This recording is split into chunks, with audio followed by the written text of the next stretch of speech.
Sawadee ka! Welcome to Mung's Kitchen. Today I'm going to be making my favorite mung bean cake. Firstly, I wash my mung beans. After I washed the beans for a couple of times, I am going to add some more water just to cover the beans, and then I will let them soak overnight.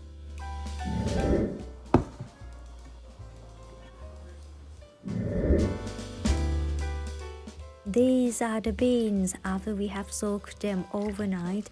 They are very nice and soft. I drained off all of the water that I soaked the bean from last night, and now I'm going to add some new water in to boil them until they turn to be porridge-like.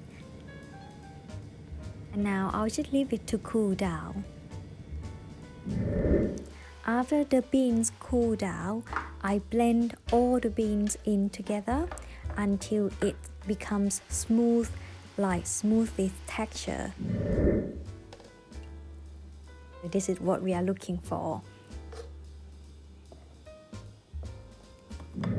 Now it's time to make a lovely filling for the cake.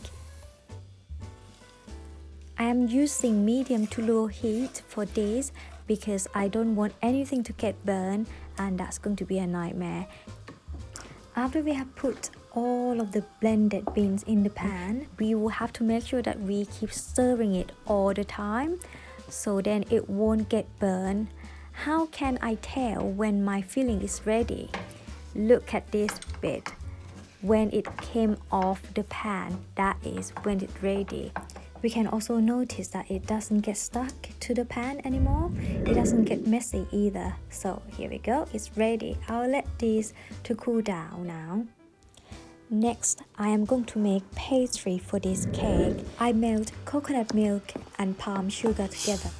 I'm using a low heat, melt them together until they turn to be caramel sort of color like this. Now I'm going to mix the rest of the ingredient together.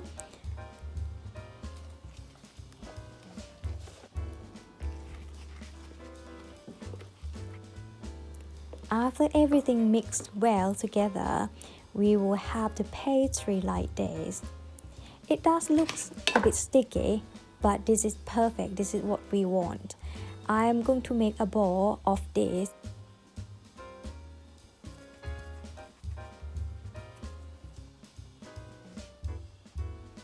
Here we go. Now it's time to make our cake. I get started with making balls from the filling first. I always make sure that I squeeze the ball and make it dense.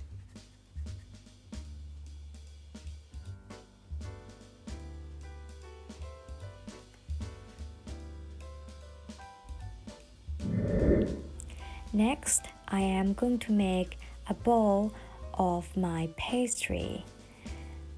I'm making it slightly bigger than the filling size because this is going to cover the filling next. I will show you what I mean.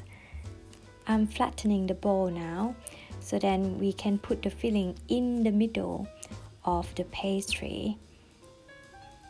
And I just gently cover the filling by the pastry that I flattened.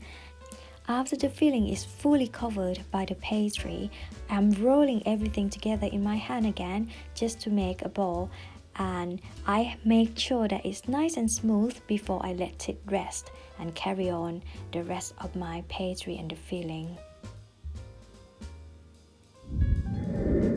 Now I am turning all the balls into a cube shape because this is the shape of this type of cake. I am using my bread scraper as a helper to help me shaping this cake.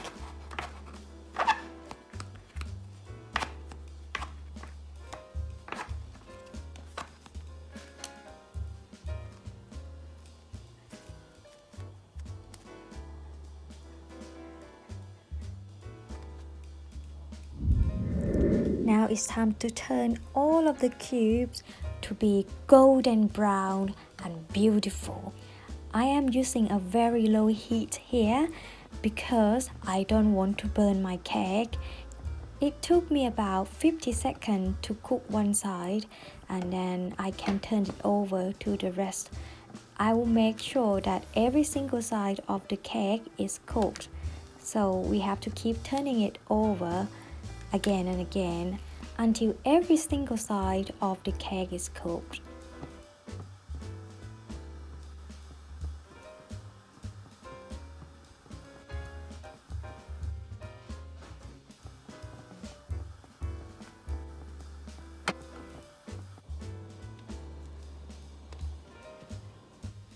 The moment of the truth, let's have a look. The best way to serve this cake, it has to be after 2 days that you made because we want the pastry to get soft. At this point, the pastry is still crispy. Even that, you can still enjoy it if you like. But I'll leave it a couple of days and then I will serve or give it to my friends.